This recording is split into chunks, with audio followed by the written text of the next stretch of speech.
অনেক দিন ধরে ফেসবুকে ভিডিও বানাচ্ছো, তবে ভিডিওতে ভিউজ আসছে না। কী করলে তোমাদের এই সমস্যার সমাধান হবে? চলো আজ তোমাদেরকে সেটাই বলবো। তবে এই ভিডিওটি আমি অনেক দিন ধরেই বানিয়ে রেখেছিলাম, কিন্তু পোস্ট করতে পারছিলাম না। আজ করব কাল করব করে দিনটা পেরিয়ে যাচ্ছিল। তবে আজ যখন সময় হলো, চলো তবে তোমাদেরকে শেয়ার করি। তবে সমস্যা তো জীবনে সব সময় থাকবে, সেটা পেরিয়ে উঠেই জয় করতে হবে। আমাদের প্রত্যেকের জীবনে কিছু না কিছু সমস্যা লেগেই থাকে, হতেই থাকে। সেগুলো পিছনে রেখে জীবনে বেড়ে ওঠাই হলো আমাদের আসল লক্ষ্য। তবে ফেসবুকে ভিডিও বানানোর পর থেকে আমার যে ছোটোখাটো অভিজ্ঞতাগুলো হয়েছে, চলো আজকে তোমাদেরকে সেটাই শেয়ার করব। নমস্কার সবাইকে, আমি মৌসুমি চলে এসেছি আবার একটা নতুন ভিডিও নিয়ে। আমি এই প্ল্যাটফর্মে কাজ করেছি বেশ অনেক দিন হয়ে গেল, তবে যেইটুকু শিখেছি সেইটুকু বলবো। প্রথমে বলি, আমি কোনো আলাদা করে সেটিংস করিনি। যেরকমভাবে ফেসবুকটা ছিল আমি আমার প্রোফাইলটা দিয়েই কাজ করি। আমি আলাদা করে কোনো পেজ খুলিনি, আমার আরেকটা পেজ আছে, সেখানে আমি কাজ করি না। আমি এই প্রোফাইলটাতেই কাজ করি। আর যবে থেকে এই প্রোফাইলে কাজ করা আমি শুরু করেছি, আমি একটা জিনিস খুব মন প্রাণ থেকে বিশ্বাস করি, একদিনে হবে না, কিন্তু একদিন ঠিকই হবে। ভিডিওতে ভিউ না আসার কারণে ভিডিও বন্ধ করে দেবে? একদমই না।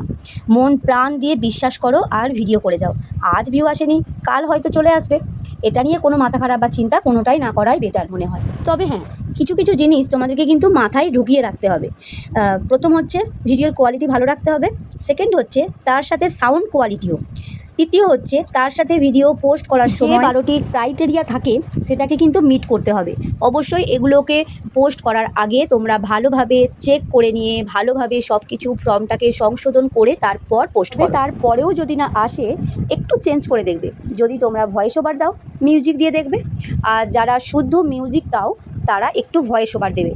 দেখবে তোমাদের অডিয়েন্স কোনটা পছন্দ করছে। এবার বলি, আমরা এই ভর দুপুরবেলায় কাক ফাটা রোদে কোথায় বেরিয়েছি। তাতান তো খুব আনন্দ করতে করতেই যাচ্ছে। আর এই রাস্তাটা তোমরা কারা কারা চেনো অবশ্যই কমেন্ট করো। এই রাস্তাটা কিন্তু আমরা প্রচুর ঘুরতাম, প্রচুর। যাই হোক, তারপরে এই যে মাথাতে ওড়নাটা দিয়ে দিয়েছিলাম, কারণ এত রোদ আর একটা ছাতা নেওয়া হয়নি। তার কারণ আমার সঙ্গে তো তাতান থাকে, তাতানের হাতটা ধরতে হয়। তার কারণ অনেকগুলো হাতে জিনিস থাকলে আমি প্রচুর ভুলে যাই, মানে কোথায় কি রেখে চলে আসি ভুল করে, তার জন্য ছাতাটা নেওয়া হয়নি।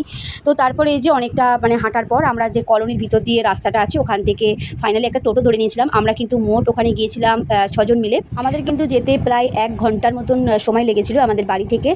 চলে আসলাম ফাইনালি আমরা কিন্তু হসপিটালে। তোমাদেরকে একটা রিকোয়েস্ট করি, আমি কিন্তু ভিডিওটি পোস্ট করছি 1.5 মাস পর, তাই হসপিটালের ভিডিও দেখে কেউ বাজে কুমন্তব্য কিন্তু করবে না।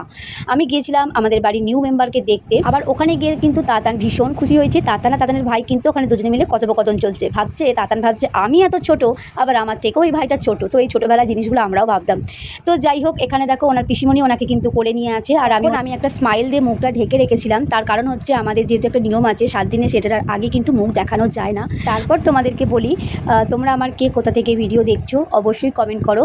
তোমাদের জন্য রইল আমার তরফ থেকে অনেক অনেক ভালোবাসা, এতক্ষণ সময় দিয়ে আমার ভিডিওটি তোমাদের মূল্যবান সময়টুকু দিয়ে ওয়াচিং করার জন্য। তোমাদের সঙ্গে দেখা হচ্ছে আমার আবারও নেক্সট ভিডিওতে। তোমরা সুস্থ থেকো এবং ভালো থেকো।